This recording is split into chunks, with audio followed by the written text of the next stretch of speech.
Salut tout le monde. Il y a un frère qui vient de poser une question sur Dieu. C'est un super challenge pour moi. Moi, je suis pas bien en forme, mais la philosophie, c'est mon domaine. J'aime beaucoup ça. J'aimerais ça mettre certaines choses, mettre des points saisis, des bases saitées par rapport au Veda en sanskrit de l'Inde antique.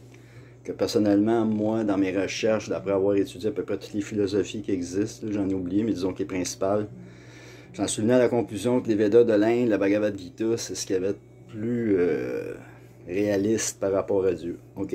Premièrement, Dieu, c'est pas un vieux, c'est un jeune, il est tout le temps jeune, jeune éternel, puis c'est une personne suprême parce que on vient de lui, puis on était fait à son image et à sa ressemblance. Donc, Dieu, c'est une personne suprême qui est omnipotent, qui est omniprésent, puis qui est omniscient. Donc, il y a certaines choses qui ont été mentionnées dans la vidéo qui sont vraies, puis d'autres qui sont plus ou moins vraies. Exemple, Dieu, il y en a beaucoup qui ont une conception matérielle de Dieu, puis qui pensent que Dieu, c'est une grande feuille, comme qui se serait séparé en des milliards de morceaux, puis que là, il est venu ici pour redécouvrir. Puis Dieu, il est absolu. Puis, dans le fond, le 3/4 des planètes sont spirituelles, puis force est de constater qu'ici, le monde matériel, c'est une prison à paliers multiples pour venir imiter Dieu. Ce qu'on a oublié, c'est qu'on est venu imiter Dieu. Puis le dernier piège, même si tu es bien vertueux dans la vie, puis ce qui amène un bonheur matériel, ben, si tu comprends pas que Dieu il est supérieur à toi, puis que tu es juste un infime, petit, infinitésimal partie de Dieu qui est venu imiter Dieu ici, c'est pour ça qu'on meurt et qu'on se réincarne, parce que l'âme est immortelle, en fait. On faisait le rainbow éternel avec Krishna, puis on joue aux échecs avec, puis à un moment donné, on s'est pris pour lui, puis là, on s'est disqualifié du monde spirituel. L'envie et la fierté sont les deux choses qui font qu'on se disqualifie du monde spirituel. Puis là, tu arrives et tu tombes sur ces planètes édéniques, les jardins d'Éden. Puis là, tu découvres les plaisirs charnels et tout, parce que dans le fond, Dieu, Dieu il s'ennuie pas dans le monde spirituel, puis on s'ennuie pas dans le monde spirituel. Dans le fond, ce qu'on est venu faire ici, c'est imiter les relations éternelles qu'on avait avec Dieu. Fait que ça peut être des relations neutres. Nous autres, on est des personnalistes. On ne recherche pas de devenir un grain de lumière dans le monde spirituel. C'est comme le nirvana ou la félicité où ce que tu souffres plus matériellement. Mais si tu ne comprends pas l'absolu, que tu dois te divertir, tu as été créé pour agir et te divertir avec Dieu. Fait que là, tu as des relations neutres que là, nous autres, on ne recherche pas. Parce que justement, c'est plate, ça. Puis là, tu reviens ici parce que tu ne peux pas jaser avec le grain de lumière à côté de toi ou le brin d'herbe ou l'arbre dans le monde spirituel. Après ça, tu as relation de service. Ça, c'est sur les planètes où ce que la forme de Dieu a 4 bras, où ce que là, le monde sont en révérence constamment par rapport à Dieu. OK? Parce qu'on n'est pas tous égaux dans nos relations avec Dieu. Après ça, tu peux être ami avec Dieu, comme Arjuna dans Bhagavad Gita. Krishna, c'est son ami. Donc, tu peux t'amuser puis jouer avec Dieu. Quand Krishna vient sur la planète, il se divertit avec ses peu dévots parce qu'il est venu démontrer qu'il était Dieu, parce que ce que Krishna a fait, aucun homme est capable de le faire. Fait que tu peux être ami avec Dieu, tu peux l'avoir comme enfant, comme Nanda Maharaj puis Yashoda, qui ont eu Krishna comme enfant. Puis pour pouvoir avoir Dieu ou Krishna comme enfant, il faut que tu aies fait des austérités pendant des milliers de vies. Puis aussi, tu peux être en amour, comme les gopis, comme Radharani. En fait, Dieu, on pourrait dire, c'est Dieu ici. L'amour de Dieu s'est incarné dans la déesse suprême. OK? Puis, eux autres, ils se divertissent, ils ont un divertissement d'amour. Puis là, il y a plein de divertissements d'amour, d'amitié. Tous ces divertissements-là existent pour l'éternité. Dans le fond, c'est la connaissance de l'absolu pour l'éternité dans la félicité du monde spirituel. C'est le rainbow éternel, on tripe en masse. Il y a des arbres à souhait, il y a des pierres précieuses partout. C'est vraiment magnifique, là. Ici, ce n'est qu'un pâle reflet de ça. Fait que là, vu qu'on ait voulu venir imiter Dieu, ben ici, ce qu'on oublie, c'est qu'on est venu faire ça. Puis que dans le fond, notre but de venir ici, c'était d'être Dieu, de jouer la matière. Dans le fond, on est fasciné par le côté négatif de Dieu. Le côté positif de Dieu, c'est le monde spirituel. Puis quand tu bâtis une ville dans le monde matériel, tu vas tout le temps faire une prison. Pourquoi? Parce qu'il y a des rebelles spirituels. Nous, on est des rebelles spirituels. Le monde matériel, c'est pour les rebelles spirituels. Il y en a qui sont vertueux, il y en a qui sont passionnés, et puis il y en a qui sont ignorants. Si tu meurs dans l'ignorance, tu t'en vas en enfer. Si tu meurs dans la passion, tu reviens sur la terre. Puis si tu meurs dans la vertu, tu vas sur les planètes édéniques. Le problème, c'est que même la vertu est karmique. tu vas avoir un bonheur matériel que tu vas t'attacher à ton bonheur matériel. Puis si tu ne comprends pas l'absolu, les divertissements de Krishna, puis le fait que tu es un serviteur éternel et non Dieu lui-même, parce qu'en fait, il y a 3 étapes à tout spiritualiste qui évolue vers Dieu. Ça peut prendre plusieurs vies. La première, c'est... attends un peu, ça faut que ça revienne. Ah oui. Le 3e, c'est l'amour de Dieu. Il y a 3 niveaux. OK? Puis le premier niveau, c'est de comprendre que tu penses que tu es dans l'amour, dans la lumière. Tu es dans la lumière de Dieu. L'amour, la lumière, l'énergie. OK? Ça, on appelle ça dans le Brahmajyoti, c'est l'impersonnalisme. OK? C'est spirituel. C'est comme quelqu'un qui va être fasciné par la lumière qui vient du soleil, puis il est aveuglé par la lumière et ne voit pas l'astre solaire. Le Gyani, le philosophe, celui qui spécule sur Dieu, moi je pense que, ben, lui il est au 2e niveau, lui il voit l'astre solaire, Dieu est là, Dieu est là, Dieu est partout, mais il voit imparfaitement parce qu'il voit gros comme ça. Ses sens sont imparfaits. Les humains, on a 4 imperfections de base. Donc, les sens sont imparfaits, on est sujet à l'illusion, sujet à l'erreur et sujet à tromper les autres. Ça, c'est tout expliqué dans le Bhagavad Gita. Je conseillerais à tout le monde de lire ça ou d'écouter le Bhagavad Gita audio au moins une fois. Moi, quand j'ai lu Srila Prabhupada, là, ça a changé ma vie. J'étais sur un choc intellectuel pendant 10 ans.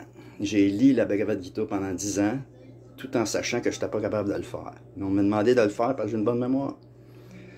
Fait que là, au moins, je vais l'avoir même quand je meurs, même si je ne suis pas capable. Moi, la seule affaire que je suis capable de faire, c'est de chanter les noms de Dieu tous les jours. Pourquoi? Parce que Krishna est venu il y a 5000 ans. Il a dit dans Bhagavad Gita, pensez toujours à moi. C'est pas super facile. Puis ils ont pas vraiment l'humanité n'a pas vraiment compris. Fait que là, il y a un avatar doré, que lui, il vient quand il veut. Puis lui, il est venu il y a 500 ans en Inde. C'est lui qui a parti le mouvement de Sankirtan de chanter les noms de Dieu dans les rues. C'est le meilleur moyen de se spiritualiser l'atmosphère. OK? Les mantras, puis les noms de Dieu, c'est ce qui est recommandé dans notre âge, parce qu'on vit rien que 100 ans.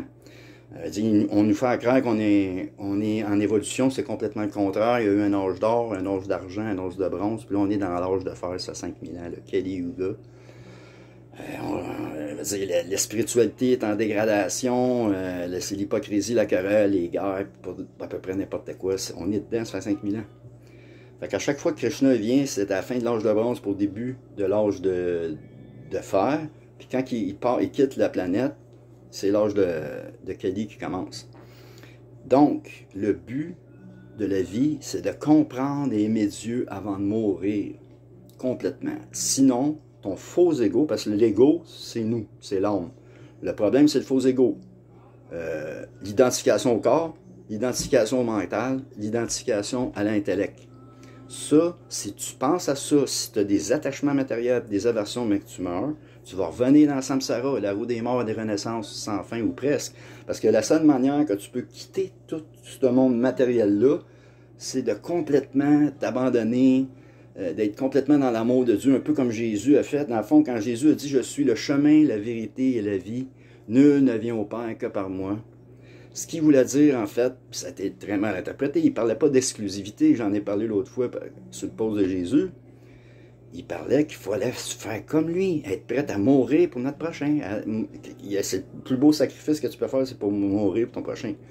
Donc, d'aider le monde à évoluer spirituellement, c'est bien, mais tant que tu ne comprends pas Dieu complètement comme étant une personne suprême, selon ce que moi j'ai étudié, tu restes pris. C'est comme si tu atteins le nirvana ou la félicité, tu vas aller dans le Brahmajyoti, mais tu vas t'ennuyer. Pourquoi? Parce que l'homme est fait pour agir. On a été créé pour se divertir, faire le Rimbaud éternel avec Dieu dans le monde spirituel. Nous autres, à un moment donné, on a dit, oh, mais moi, pourquoi je ne pourrais pas être Dieu? Pourquoi je ne pourrais pas avoir... On avait déjà le même corps que lui, les mêmes opulences, tout ça. Là. Il y a différentes affaires, opulences que tu peux avoir dans le monde spirituel. Puis, à un moment donné, comme je dis, tu joues à une game d'échecs, tu dis, ah, finalement, c'est moi Dieu. Ben, les 2 secondes que tu as pensé que tu étais Dieu, tu es venu t'incarner ici pendant des milliards de vies, puis à un moment donné, tu reviens, puis tu disais que je suis ok, excuse-moi, c'est toi, c'est vrai. Ouais? Il nous a tout donné. Si tu viens ici, puis tu ne crois pas à Dieu, en fait, en venant au monde, on est redevable. Pourquoi? Parce que Dieu nous a tout donné. Notre pays, notre planète, notre famille, notre intelligence, notre corps, tout vient de lui. Fait que dans Bhagavad Gita, il explique, quand tu fais quoi de bon, pense pas que c'est toi et c'est moi. En fait, c'est ça, parce que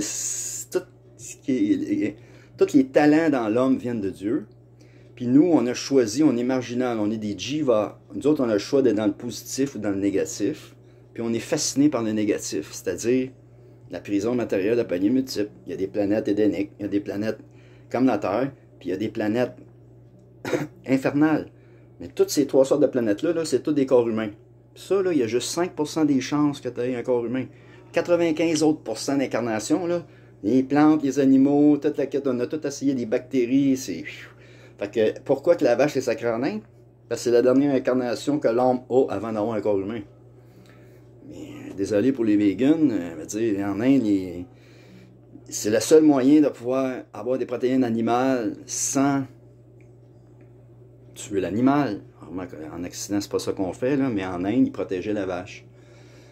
Puis c'est important dans la culture védique d'honorer les maîtres, si c'est des vrais maîtres, puis d'honorer les vaches au lieu de les tuer puis de les exploiter. Bien, le lait est fait pour nous autres, il y en a trop, puis il y a plein de propriétés, ça spiritualise le cerveau, tout ça, c'est un autre débat, là.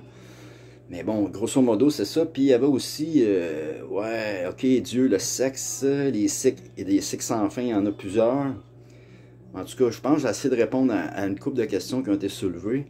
Et en fait, c'est important de réaliser que le dernier piège de ça, le premier piège, c'est le nirvana, ou la félicité sans la connaissance de l'absolu quand tu es spiritualiste. Le deuxième piège, c'est les pouvoirs mystiques, développer la magie, puis tout ça. C'est peut-être pour ça qu'il y en a qui disent que le yoga, c'est démoniaque, puis tout, parce que tu peux obtenir des CD, des pouvoirs mystiques, quand tu fais du yoga. Mais ce qu'il faut réaliser, c'est que yoga, ça veut dire relier ou religion. Puis que dans le fond, le but de tous les yogas, c'est de comprendre puis aimer Dieu, c'est de calmer ton mental pour que tu puisses te concentrer sur Dieu. Le but de la prospérité matérielle, c'est de te dégager du temps pour comprendre, pour te réaliser spirituellement. Puis le but, c'est ça, c'est de comprendre et aimer Dieu. Quand tu as un enfant, ton enfant, c'est pas ton enfant, c'est ton frère ou ta soeur qui t'a été prêté. Puis de 5 ans, tu peux commencer à lui parler de réincarnation puis de la Bhagavad Gita jusqu'à 15 ans. Tu as 10 ans pour lui faire comprendre les Védas. Si tu le fais pas, ben tu as comme un karma, on pourrait dire, parce que le but, c'est de réaliser spirituellement tout le monde. Donc, ton enfant, si tu ne l'aides pas à se réaliser spirituellement, mais tu as une conséquence. Pourquoi? Parce que c'était ça ton devoir spirituel. Le devoir spirituel est plus important que le devoir matériel. Sinon, les plus grands bandits de l'humanité auraient raison. Si ça serait juste le matériel, fait qu'on sait très bien qu'il faut évoluer spirituellement. En tout cas, j'espère que le monde soit au courant de ça. Puis, c'est comprendre et aimer Dieu, c'est que c'est bien d'être spirituel sans comprendre Dieu, tu évolues tranquillement. Mais quand tu te prends pour Dieu, c'est le dernier piège. Parce que les pouvoirs mystiques te montent à la tête, puis là, tu m'en es, tu te dis « je suis Dieu ». Mais en fait, c'est la base de notre monde, c'est de savoir penser ça. Puis paradoxalement, c'est le dernier piège. À un moment donné, tu vas réaliser que Dieu ne peut pas mourir, ne peut pas être malade, donc tu vas devenir humble. Puis que là, tous tes talents puis tout ça, tu vas les mettre au service de Dieu. Puis que plus que tu vas aider le monde à revenir à Dieu, mais plus que tu vas avoir fait ta mission. Moi, c'est le même que je le comprends.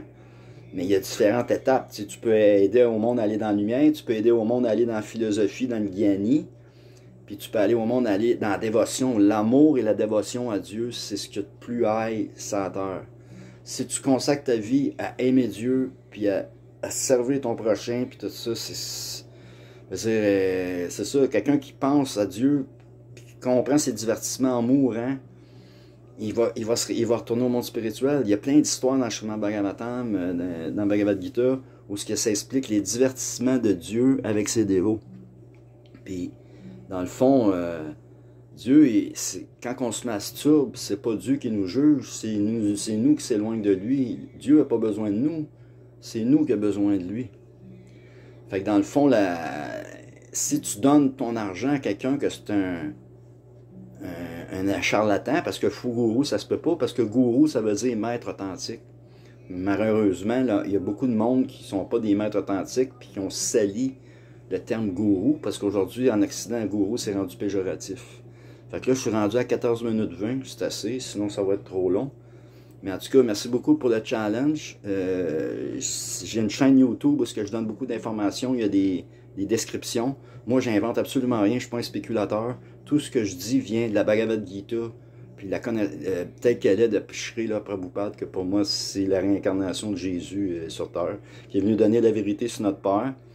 Puis que, dans le fond, il faut l'appliquer. Si on applique ce qu'il y a là-dedans, on va se vraiment bien. Là. Tant qu'on tant qu'on va manger de la viande, puis qu'on n'honore pas le Dieu constamment, si 10% du monde chanterait Hare Krishna demain matin, là, on aurait la paix mondiale minimum garantie. Quand tu fais des mantras, là, ça fait 10 fois le tour de la planète, 7 fois le tour de la planète dans l'éther. Fait que vu qu'il y a des fuseaux horaires, moi je pense que faire des homes, des parcs partout, puis attirer toutes les religions, faire les rainbows, mais en ville, mais dans les parcs, alentour des parlements, alentour, puis faire des gros homes, puis se relayer, puis c'est ça la solution, chanter, danser, festoyer, puis tant mieux si le monde chante Hare Krishna, sinon, ben, chantez les noms de Dieu que vous voulez. Om, le Om, c'est des noms de Dieu. Puis normalement, dans la famille arc-en-ciel, c'est déjà établi, puis ça se fait déjà à la grandeur de la planète, sauf qu'on le fait dans le bois. Moi, je pense que ce serait une bonne idée de commencer à faire ça dans les villes. Si le monde ne peut pas aller dans les rainbows, faites des mini rainbows dans les parcs, puis répandez l'amour et la fraternité et l'entraide. Hare Krishna. Hare Bol. Om Tat Sat.